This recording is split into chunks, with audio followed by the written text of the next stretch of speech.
Selamat pagi Bapak Ibu Saudara-saudari sekalian yang dikasihi Tuhan.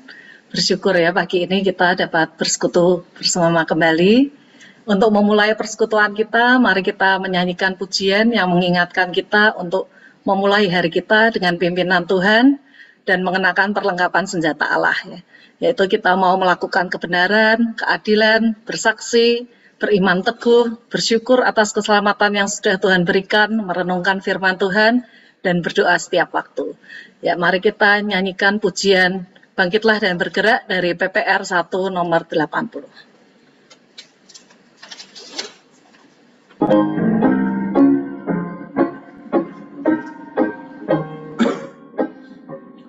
Bangkitlah dan bergerak, ikut Yesus berperang.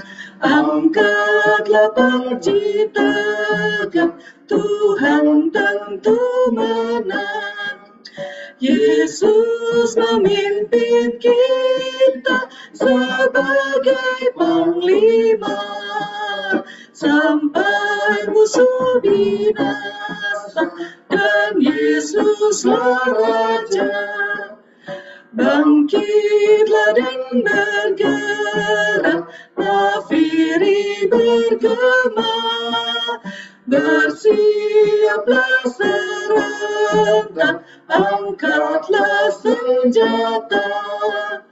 Walaupun jumlah musuh berlipat berganda, hati janganlah rusuh, Tuhan ikut serta. Bangkitlah dan bergerak, bersandar padanya. Lemah kita pun tidak, Yesus memberi jaya. Pakai senjata Allah selengkap-lengkapnya, supaya tetap tabah di dalam bahaya. Mari kita berdoa bersama. Ya Tuhan, sungguh kami bersyukur Engkau adalah Panglima kami, pemimpin kami. Biarlah kami memulai hari ini dengan hanya mau taat dan bersandar padamu. Kami mau mengenakan perlengkapan senjata Allah yang sudah Engkau berikan. Kami mohon supaya Engkau sendiri yang memimpin persekutuan doa pagi ini. Biarlah melalui persekutuan dengan saudara seiman, berdoa bersama dan merenungkan firman-Mu membuat kami bertumbuh dekat kepada Engkau. Dan kami semakin mengenal Engkau dan melakukan apa yang berkenan di hadapan-Mu. Berkati Theo yang akan menyampaikan renungan firman Tuhan pada pagi ini dengan hikmat-Mu, supaya apa yang disampaikan sesuai dengan kehendak-Mu dan menjadi berkat bagi yang mendengarkan. Biarlah semua peralatan yang dipergunakan untuk persekutuan doa pagi ini juga dapat berjalan dengan lancar. Kami serahkan doa yang jauh dari sempurna ini hanya ke dalam tangan Tuhan kami Yesus Kristus. Haleluya. Amin. Sebelum kita merenungkan firman Tuhan yang akan disampaikan oleh Theo, mari kita menyanyikan pujian dari PPR 1 nomor 181 di tempat yang lebih tinggi.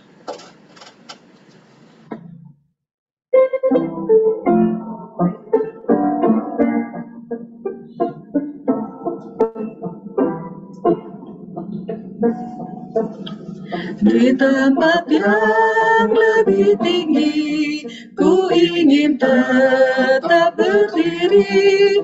Waktu berjalan doaku, Tuhan tetapkan jiwaku. Tuhan angkatlah jiwaku lebih dekat kepadamu. Biarlah aku berdiri di tempat yang lebih tinggi. Lain orang hidup bertahan dalam syak dan ketakutan, tapi tujuan hidupku ke tempat yang tinggi itu. Tuhan, angkatlah jiwaku lebih dekat kepadamu. Biarlah aku berdiri di tempat yang lebih tinggi. Akan ku tinggalkan dosa dan kerja yang sia-sia. Dengan penuh percayaku tempat yang tinggi ku tuju. Tuhan, angkatlah jiwaku lebih dekat kepadamu. Biarlah aku berdiri di tempat yang lebih tinggi. Aku mendaki gunungnya, kulihat cahaya mulia. Tuhan, pimpinlah jiwaku ke tempat yang tinggi itu. Tuhan, angkatlah jiwaku lebih dekat kepadamu. Biarlah aku berdiri di tempat yang lebih tinggi. Tuhan, angkatlah jiwaku lebih dekat kepadamu. Biarlah aku berdiri di tempat yang lebih tinggi. Waktu selanjutnya saya serahkan kepada Theo.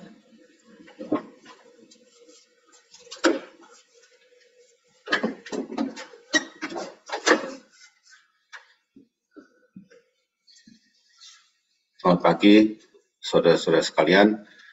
Untuk memulai renungan kita, saya minta Saudari Maria Yuli bisa memimpin doa untuk membuka firman Tuhan ini. Thank you, Om Theo. Tuhan Yesus, kami mengucap syukur Tuhan, kami telah Tuhan persatukan di dalam persekutuan doa pagi ini ya Bapak. Sebentar lagi kami akan siap untuk mendengarkan firman Tuhan yang disampaikan oleh Om Theo.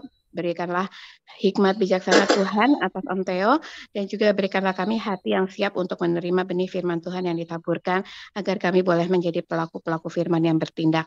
Terima kasih Tuhan Yesus, kami mengucap syukur. Amin. Amin. Ya, pagi ini kita akan belajar tentang berpikir kritis ya. Boleh nggak kalau kita belajar firman Tuhan dengan berpikir kritis? Ya, apakah itu sesuatu yang oke atau nggak oke gitu ya? Kita akan membaca 1 Petrus 3 ayat 15. Saya akan bacakan buat saudara sekalian. Tetapi kuduskanlah Kristus di dalam hatimu sebagai Tuhan, dan siap sedialah pada segala waktu untuk memberi pertanggungan jawab kepada tiap-tiap orang yang meminta pertanggungan jawab dari kamu tentang pengharapan yang ada padamu, tetapi haruslah dengan lemah lembut dan hormat.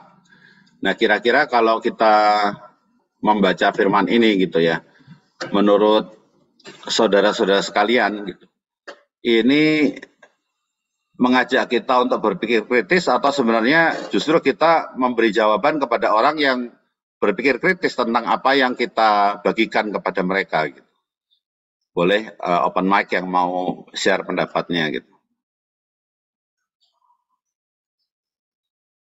Ya, berpikir kritis sih Mas. Maksudnya untuk orang yang menyampaikan itu ya kita harus kritis juga menyikapinya gitu. Oke, jadi dua arah ya Mas Aji ya. Kita akan berdialog di sini ya. Betul banget. Nah, di beberapa slide berikut akan ada kuis-kuis. Nah, silakan bergantian menjawab ya. Yang pertama, orang yang suka berpikir kritis tidak mau salah. Nah, siapa yang mau jawab nih? Kira-kira jawabannya benar atau salah ini? Orang yang suka berpikir kritis tidak mau salah. Salah. Salah ya? Ya. Oh, sebenarnya benar. Karena orang yang berpikir kritis itu memastikan dia itu justru nggak salah dan orang lain juga nggak salah gitu ya. Dia kepengennya ya benar, itu yang dia cari gitu. Makanya dia berpikir kritis gitu. Ya, ini jawabannya benar ya. Berikutnya, orang yang suka berpikir kritis cenderung nyaman berargumentasi. Benar atau salah? Benar, karena dia merasa bahwa dia paling benar. Oke. Orang yang suka berpikir kritis cenderung nyaman berargumentasi, jawabannya benar ya, tapi alasannya bukan itu sebenarnya ya. Nyaman aja dia berargumentasi karena dia memang kritis, justru dia kan mencari yang benar tadi kan. Jadi kalau masih ada yang belum yakin atau dianya sendiri juga belum puas, ya dia akan mencari tuh kebenaran itu dia cari, makanya dia berpikir kritis gitu ya. Biasanya orang-orang yang nyaman berargumentasi. Orang yang suka berpikir kritis tidak pernah mengintimidasi sesama. Benar atau salah?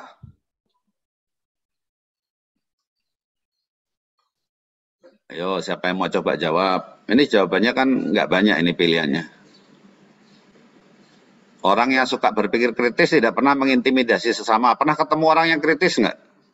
Ya, pernah, tapi biasanya orang yang kritis itu merasa dirinya benar, itu susah. Nah, jadi terintimidasi nggak? Iya, kalau bisa mengintimidasi karena dia merasa benar. Iya, jadi kalau tidak pernah, jawabannya salah ya. Karena pasti pernah lah, orang yang suka berpikir kritis itu pasti pernah mengintimidasi orang lain ya. Baik sengaja atau tidak sengaja gitu ya. Nah, yang terakhir nih, kuis yang terakhir. Orang yang suka berpikir kritis tidak mau kalah, benar atau salah? Benar. Benar. Nah, ini belum tentu ini justru. Sebenarnya kan kita tadi udah bahas ya, orang yang suka berpikir kritis itu tidak mau salah gitu. Bukan tidak mau kalah. Nah, karena dia mencari yang benar itu, dia kadang-kadang ngotot itu. Kalau dia belum diyakinkan, dia akan mempertahankan pendapatnya dengan ngotot kan, akan memberikan penjelasan-penjelasan, bahkan bukti-bukti kenapa kok dia benar gitu.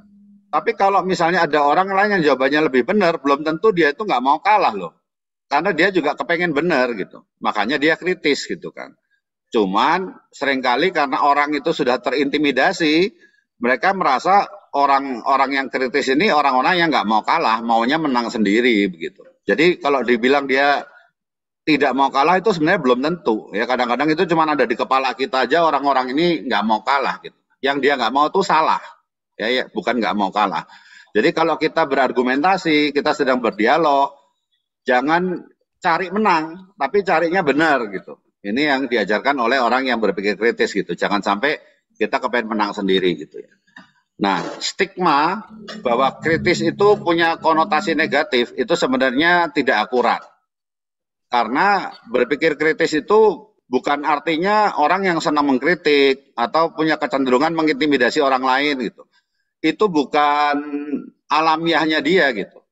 Itu dampak ya. Dampaknya orang yang berpikir kritis kadang-kadang jadi kesannya ini orang kok suka kritik gitu. Sukanya mengintimidasi orang, itu yang dirasakan oleh orang lain gitu.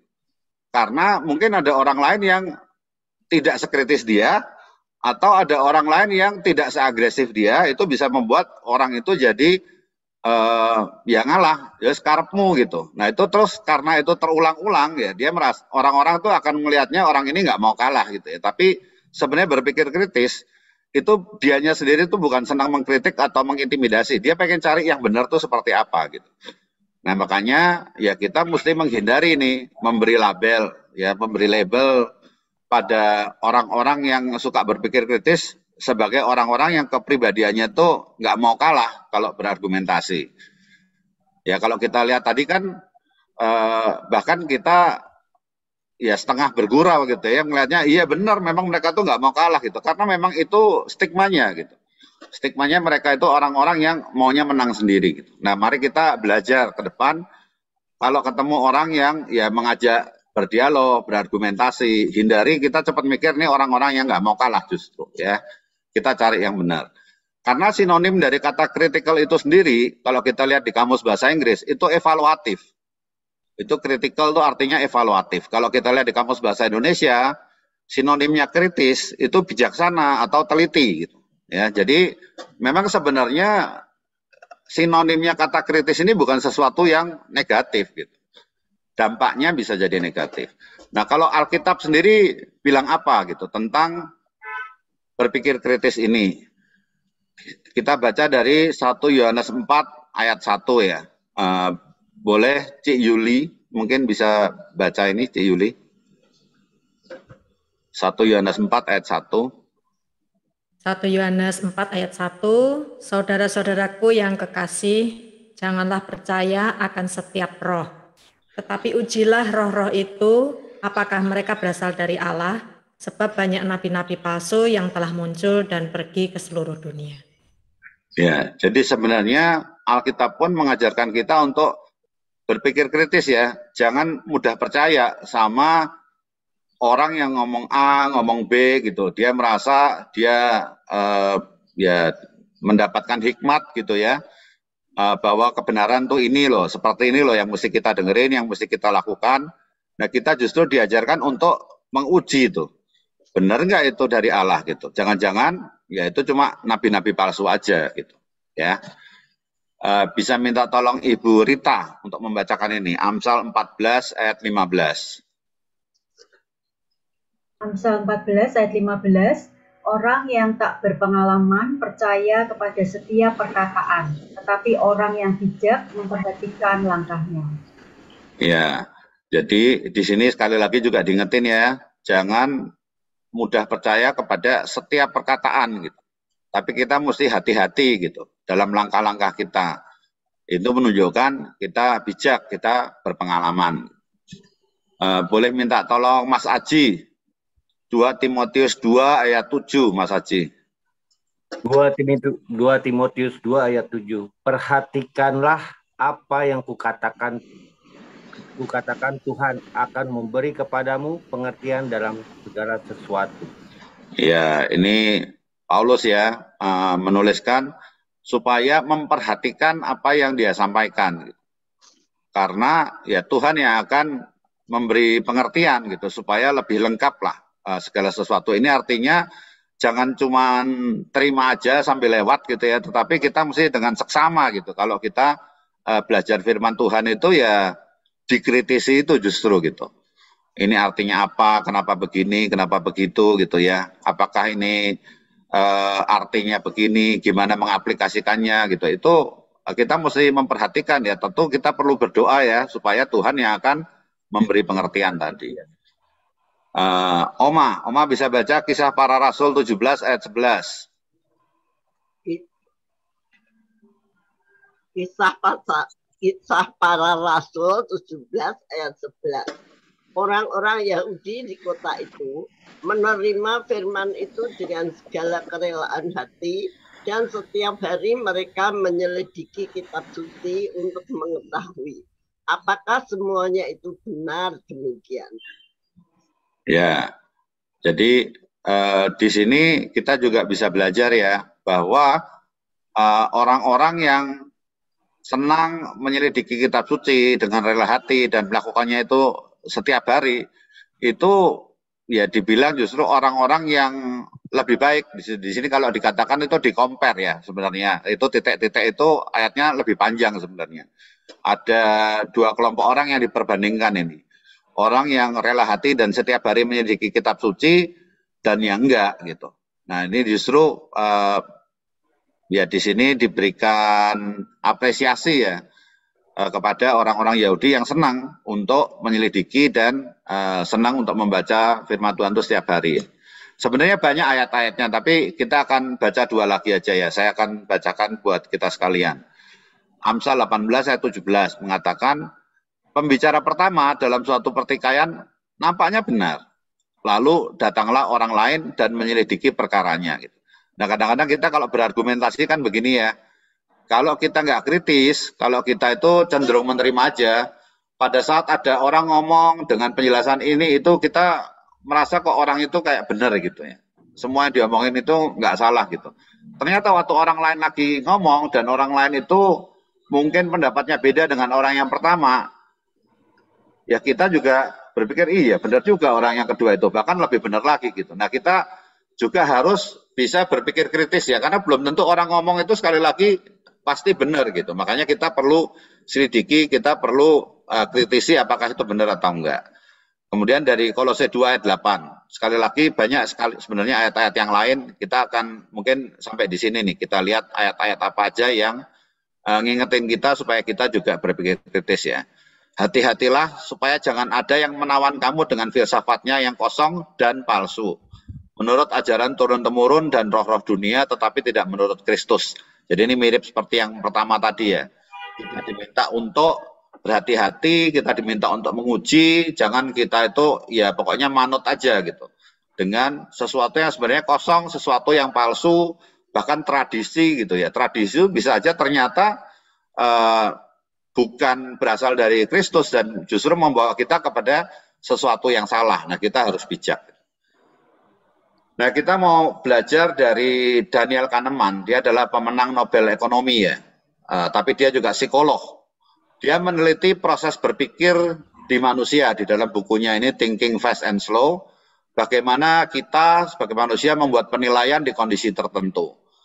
Cara kita berpikir, prosesnya itu ada dua sistem yang bekerja. Sistem 1 dan sistem 2. Sistem 1 itu cepat dan sistem 2 itu lambat. Ini ada di dalam setiap orang ya.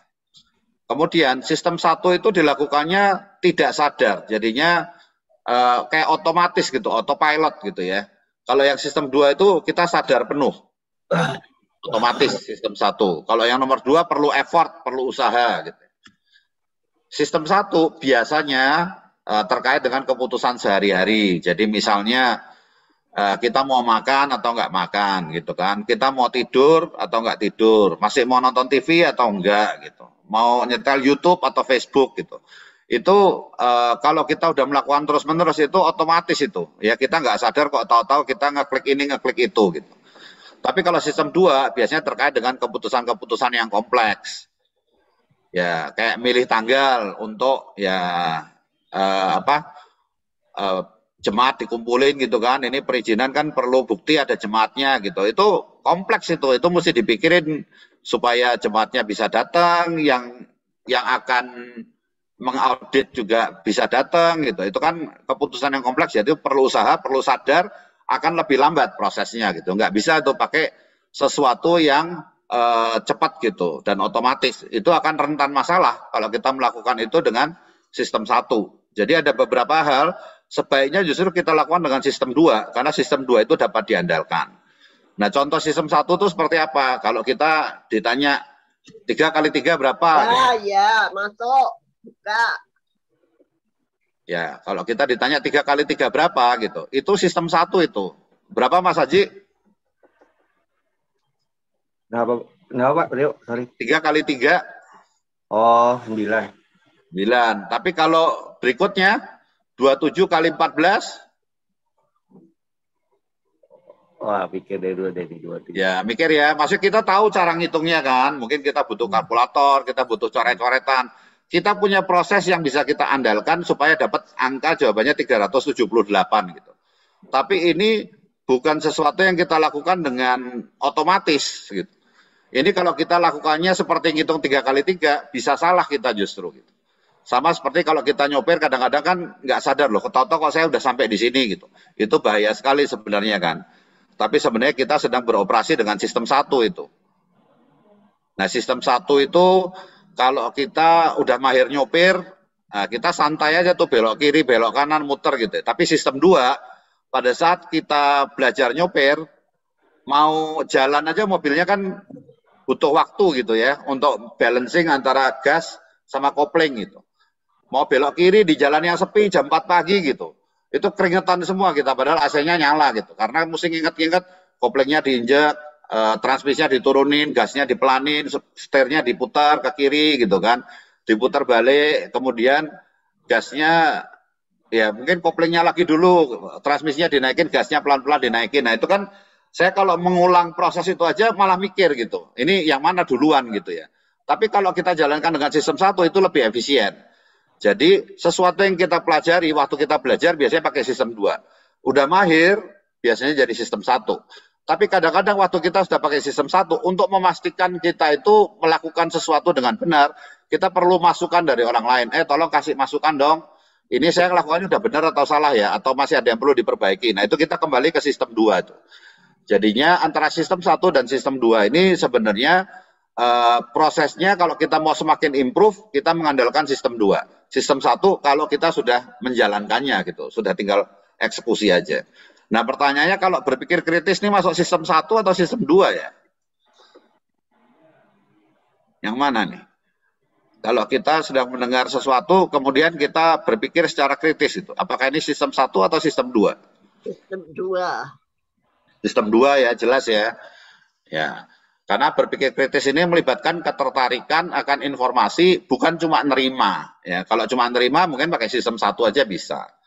Ya, sistem 2 ini kalau kita memperoleh informasi, kita harus mengevaluasi, menyelidiki. Nah, itu artinya kita berpikir kritis. Kalau kita cuma terima aja saat kita memperoleh informasi tanpa evaluasi, tanpa melakukan penyelidikan, ini artinya apa? Kita tuh tidak sedang berpikir kritis gitu. Kita nerima aja gitu.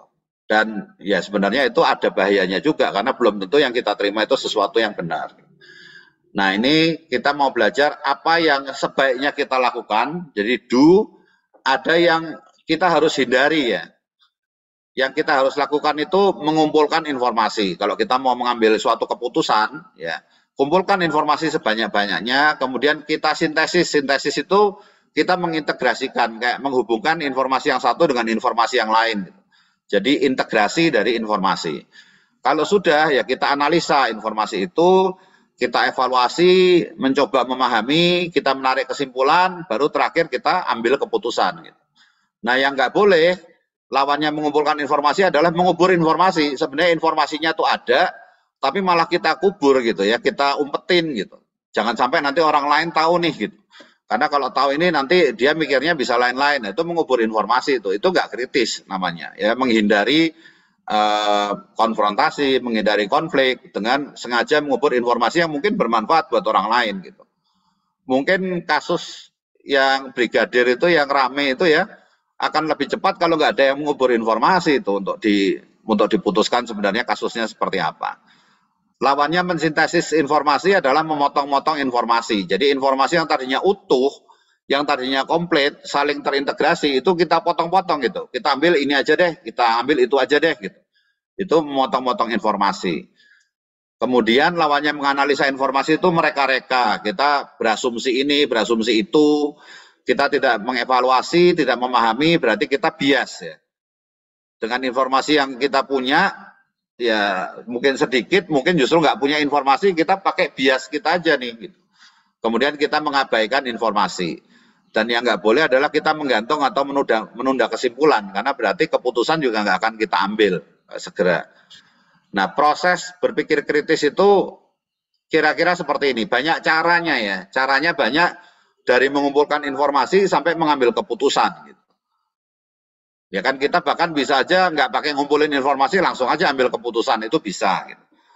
Tapi kita juga bisa mengumpulkan informasi, kemudian kita sintesis, kita integrasikan informasi yang terkumpul, kemudian kita mengambil keputusan. Bisa aja kita mengumpulkan informasi, kita analisa, lalu kita mengambil keputusan. Informasi kita kumpulkan, kita evaluasi, ambil keputusan. Informasi kita kumpulkan, langsung kita tarik kesimpulan dan ambil keputusan, itu semua bisa. Gitu. Tapi kalau mau komplit dan kita punya waktu yang cukup gitu ya untuk memilih mana yang benar, mana yang tepat, kita perlu hati-hati karena ini penting sekali gitu ya. Dan urgensi itu mungkin bukan yang prioritas, maka yang ideal itu saat kita mengumpulkan informasi, kita sintesis, kita integrasikan berbagai informasi itu, kita analisa, kita evaluasi, kita menarik kesimpulan, baru kita ambil keputusan. Itu yang ideal sekali gitu. Tetapi kadang-kadang butuh waktu, dan alternatifnya yang tadi semua sebenarnya oke. Tergantung dengan waktu yang ada. Yang nggak boleh adalah kita sama sekali menghindari berpikir kritis gitu. Pokoknya kita terima aja apapun yang terjadi, bahkan kita biarkan orang lain ambil keputusan buat kita tanpa kita mengkritisinya gitu. Atau kita menganalisanya ini benar atau enggak gitu. Nah, itu sangat berbahaya. Nah, ini juga membedakan antara orang itu berpikir kritis atau justru melakukan rasionalisasi. Karena ada orang yang saat berpikir prosesnya itu dia cari bukti-bukti dulu, ya jadi cari informasi tadi kan, cari bukti-bukti, dia melakukan proses berpikir kritis, baru dia menarik kesimpulan gitu. Tapi ada orang yang belum apa-apa, dia ngambil kesimpulan dulu gitu. Kalau udah dia cari bukti-bukti untuk mendukung kesimpulannya itu gitu. Nah itu bahaya sekali, itu namanya rasionalisasi atau justifikasi gitu ya. Belum tentu dia benar, itu sebenarnya karena dia bias tuh. Jadi itu namanya kalau di istilah psikologi confirmation bias ya. Bias yang mengkonfirmasi kesimpulannya yang awal. Karena dia udah punya pemikiran seperti itu, semuanya kesannya ini benar gitu, mendukung kesimpulannya di awal. Nah itu nggak berpikir kritis. Sebenarnya kita harus cari bukti-buktinya dulu, ada prosesnya, baru kita tarik kesimpulan. Nah itulah namanya berpikir kritis gitu. Nah ini akan mendukung asumsi, keyakinan, kita menolak informasi yang tidak benar atau tidak relevan gitu. Jadi kalau kita dapat informasi, kita cek dulu ya bukti-bukti atau fakta yang diajukan ini relevan atau enggak, benar atau enggak gitu ya. Apakah konteksnya nyambung atau enggak gitu. Nah itu diperlukan saat kita mengumpulkan bukti untuk menarik suatu kesimpulan. Nah ini ada daftar umum pertanyaan kritis ya yang kita perlu atau bisa belajar. Ini nggak perlu dihafalin saudara-saudara sekalian, tapi bisa jadi referensi kita gitu. Kalau yang sebelah kiri ini saya bisa hafal sebelah kiri, dan harapannya dengan ditulis ini juga nanti saudara-saudara sekalian hafal nih. Jadi konsultan semua nanti. Jadi karena objek berpikir kritis itu kita singkat simpatik gitu ya. Kita mesti mengkritisi sudut pandang orang, informasi atau fakta yang kita terima, masalah atau konteks yang sedang kita hadapi, pertanyaan-pertanyaan yang diajukan, asumsi atau hipotesa, tujuan atau maksud dari sesuatu gitu, udah benar atau belum benar, implikasi atau dampak dari sesuatu, konsep-konsep atau ide-ide. Jadi ini disingkatnya simpatik. Ada sudut pandang, informasi, masalah, pertanyaan, asumsi, tujuan, implikasi, dan konsep. Ya ini sebenarnya cepat sekali kalau kita mau belajar menghafal. Dan yang di tengah itu contoh-contohnya tuh. Kita bisa tanya tentang kejelasannya, tentang keakuratan, apakah bisa lebih detail, relevan atau enggak, tingkat kedalaman, keluasan, logika, makna, keadilan gitu. Contohnya, bisa nggak Anda memberi saya sudut pandang yang lain gitu, atau ada tidak gitu. Bisa nggak Anda menggambarkan atau memvisualisasikan maksud Anda gitu.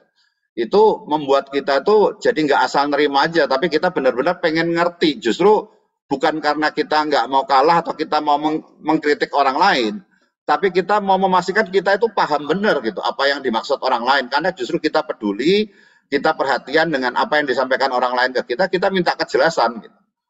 Kalau perlu kita ya minta keakuratan dari orang lain atau ketepatan gitu. Itu kalau kau bilang itu akan berhasil, ukurannya gimana gitu. Bagaimana kita mengukur dampaknya dan lain-lain. Jadi ini adalah contoh-contoh pertanyaan untuk menguji logika, untuk menguji makna dan lain-lain gitu. Teman-teman atau saudara-saudara bisa pakai ini untuk kita belajar lebih kritis lagi gitu ya. Dan sebenarnya semua ini dipengaruhi oleh keempat warna personality. Ingat ya, saudara-saudara sekalian, ada warna kuning yang kita inovatif. Itu karena berpikir kritis sebenarnya butuh kreativitas, ya butuh idea orientation. Kalau kita ingat idea orientation itu berpikir kreatif, berpikir inovatif gitu ya, nggak cuma nerimo aja. Yang merah ini berpikir secara rasional ya, kita melihat hubungan sebab akibat, urutan habis 1, 2, habis 2, 3. Kalau habis 3 atau 6, ada yang salah nih, mestinya kan 4 dulu gitu ya. Jadi merah itu berpikir secara rasional. Nah yang biru, ini skeptisisme, butuh banget orang itu skeptis. Nah saya yang seringkali dituduh nggak mau kalah, sebenarnya saya tuh justru orangnya skeptisnya rendah sekali gitu. Tapi memang saya punya yang lain gitu, yang kuning, yang merah itu kuat gitu. Tapi birunya saya, hati-hatinya saya itu rendah sekali. Saya tuh gampang sekali ditipu karena mudah percaya gitu. Nah untung saya punya merah, punya kuning ini sebenarnya untuk menguji ya. Tapi kalau hati-hati saya tuh sangat tidak hati-hati dan sangat tidak thorough, sangat tidak lengkap. Nah jadi bisa dikompensasi dengan yang lain. Ada orang yang hijau ini dia berpikirnya lebih menggunakan empatinya dia gitu. Apakah ini adil ya kalau ini kita lakukan? Apakah ini tidak merugikan orang lain?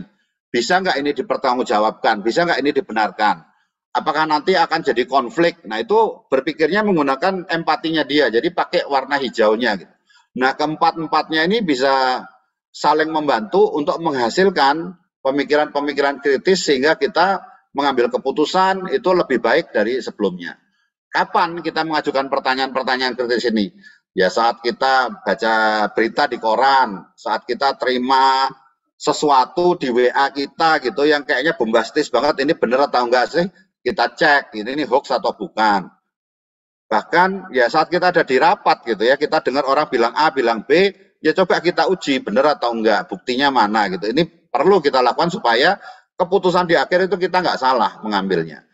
Bahkan mungkin pada saat kita merenungkan firman Tuhan, kita perlu juga untuk bisa nggak ini lebih dalam lagi saya pahami. Ini kira-kira maknanya apa, artinya apa.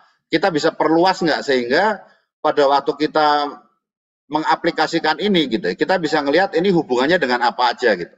Itu membantu kita untuk lebih memahami dan bisa menerapkan apa yang kita pelajari itu dengan lebih baik.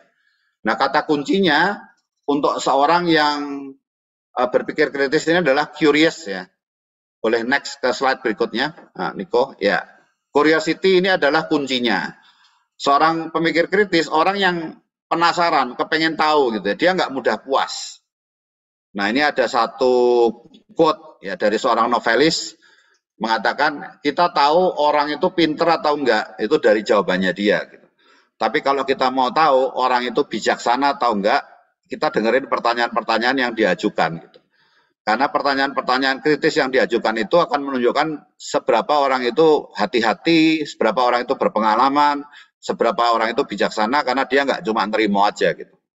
Jadi kalau mau lihat orang pinter, dia ngomongnya apa, jawabannya apa. Tapi kalau dia bijaksana, kita dengerin pertanyaannya. Itu saudara-saudara sekalian yang kita bahas pagi ini yang saya bisa bagikan kepada saudara-saudara. Semoga bermanfaat untuk membuat kita lebih kritis ke depan. Saya kembalikan ke Ibu Yaya. Saya jadi ingat ya, itu waktu kecil, nasihat orang tua zaman dulu itu ya. Dari uraiannya itu selalu mami dibilangi, jangan gerusa-gerusu. Apakah itu sama enggak? Gitu. Ya, sama Oma. Makasih.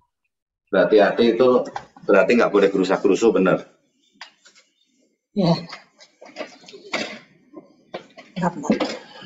Ya, makasih Pak Theo. Semoga kita dapat menjadi jemaat yang berpikir kritis ya, mencari apa yang benar, dan kita akan menjadi semakin membaik. Kita akan berdoa syafaat bersama, mungkin pokok-pokok doanya bisa ditampilkan supaya mengingat.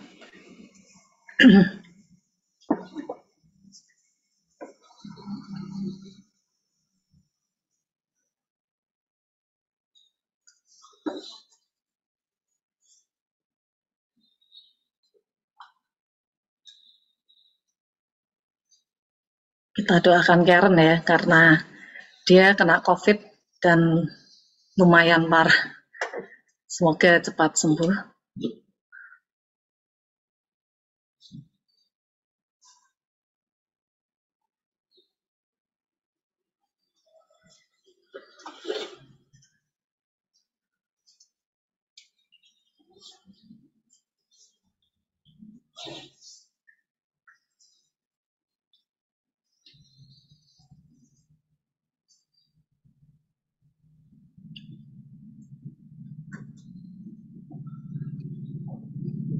Nanti setelah berdoa syafaat, Pak Edi akan menutup doa penutupnya. Tambahan untuk Karen ya, ternyata dia itu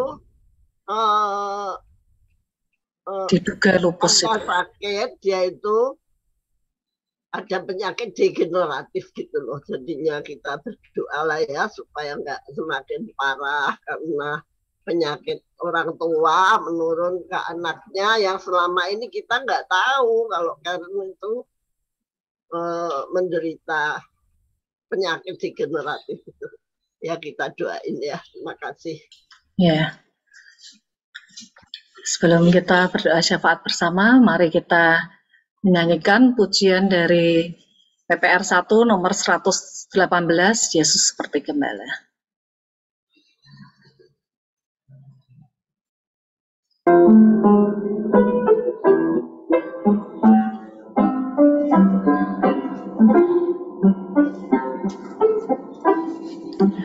Yesus seperti gembala, kami sebagai domba-Nya, dipimpin dan dijaganya selama di dunia. Tuhan Yesus, Tuhan Yesus, kami jadi milik-Mu. Tuhan Yesus, Tuhan Yesus, kami jadi milik-Mu. Ya Gembala, pimpin kami pada jalan yang lurus, agar kami jangan lari dari kandang yang kudus. Tuhan Yesus, Tuhan Yesus, dengarlah doa kami. Tuhan Yesus, Tuhan Yesus, dengarlah doa kami. Engkau sudah menjanjikan mencari yang tersesat. Tuhanku Allah yang rahmani, menolong orang penat. Tuhan Yesus, Tuhan Yesus, kami datang padamu. Tuhan Yesus, Tuhan Yesus, kami datang padamu. Mari kita berdoa syafaat bersama. Terima kasih. Pagi hari ini kami berdoa untuk seluruh jemaat GKI Pengharapan. Dimanapun kami berada, apapun yang kami lakukan, kiranya Tuhan memberkati kami semua. Terima kasih Tuhan Yesus. Di dalam nama-Mu Yesus Kristus, Allah kami yang hidup, kami berdoa. Amin. Kita pujikan Bapa, terima kasih. Bapa, terima kasih. Bapa, terima kasih. Bapa di dalam surga, ku berterima kasih. Amin.